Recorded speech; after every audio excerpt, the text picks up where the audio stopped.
കുമാരി നായർ ദമ്പതികളുടെ മകനായിട്ട് അപ്രവാദികൾക്കുള്ളിലും വേദികളിൽ അഭിനയിക്കുന്ന ശാന്ത മലയാളത്തിന് പകർന്നു നൽകിയതാണ്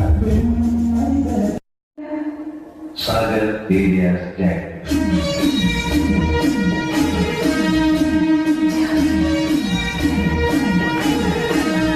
പ്രതീക്ഷിച്ചില്ല അല്ലെ? എങ്ങനെയുണ്ട് പുതിയ പങ്കച്ചോളം? മഞ്ചരിയും ചറിയും ഞാൻ വെച്ചു കൊടുക്കില്ല. ഇവിടെ ഒരു നിയമമേ ഉള്ളൂ, അത് നീയായിരുന്നാലും ശരി, ഞാനായിരുന്നാൽ. നീ തന്നെ പറഞ്ഞ മാറ്റമുണ്ട്, പറഞ്ഞത് അബദ്ധമായി പോയെന്ന് ഇപ്പൊ തോന്നുന്നുണ്ട് അല്ലെ?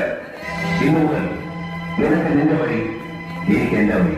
നീ മന്ത്രിയുടെ അല്ല, ചക്രവർത്തിയുടെ മകനായാലും ശരി, നിന്റെ പെരുക്കി തരം നിന്നെ വിട്ടുകൂല. I pity you, Basha.